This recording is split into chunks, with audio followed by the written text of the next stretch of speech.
যোগগুলো আছে এগুলোকে সিঁড়ি আমি যদি শুধু শূন্য রাখতে পারবো এরকম করে সিঁড়ি, আমার তো সাপোর্টটা লাগবে, তাহলে একটা মেন সাপোর্ট লাগে।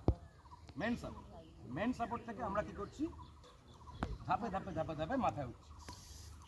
তাহলে শুরু হচ্ছে নিচ থেকে ওপর পর্যন্ত। ওকে, এবার ম্যাজিকের মতো শুরু রাখবো। আমি যা যা বলবো সব কিছু আমাদের শরীরে আছে, আমরা জানি না। আমরা জানি কি, আমরা একটা জানি, নিজের খুলে দেখেছি।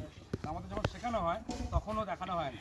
আমরা খুব গরিব স্কুলে ভাত খেতে যাই বেসিক্যালি, কিন্তু যারা একটু যাদের বাবা মার ক্ষমতা আছে, তারা যে স্কুলে দেয় তাদের কিন্তু এভরিথিং ডেমো দিয়ে তারা শেখে। তুমি একটি ব্যাঙের প্রস্থচ্ছেদ শুধু বইতে পড়ে তুমি ব্যাঙের প্রস্থচ্ছেদ করতে পারবে, কিন্তু তুমি হাতে যদি ব্যাঙ থাকে, তোমার যদি রোজ প্র্যাকটিক্যাল করানো যায়, তখন তুমি ধীরে ধীরে তার ফুসফুস, তার যকৃৎ, অগ্নাশয়, তার খাদ্যনালী আলাদা করতে পারবে। তো আমাদের কি হয়, শুধু বইয়ের পাতায় পড়িয়ে দেওয়া, কিন্তু প্র্যাকটিক্যাল পাই না। ফলে কি হয়, বিদ্যাটা আমাদের জীবনের কাজে লাগে না। ওটাকে আমরা ভয় লাগে, মনে হয় পরীক্ষা দিতে হবে রে, না ওটা জানার জন্য পড়ানো হয়েছে।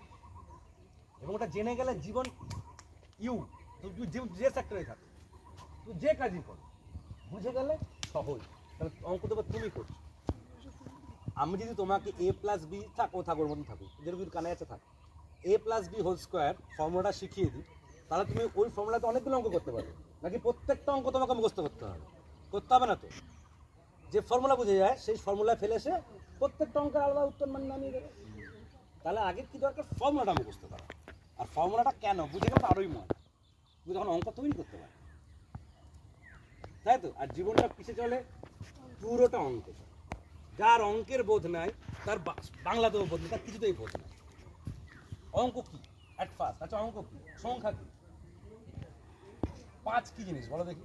5 দেখাও, এখানে গাছ আছে, পালা আছে, ফ্ল্যাগ আছে, সুতো আছে, জুতো, মোজা, ফোন, মানুষজন সব আছে। 5 3 কি?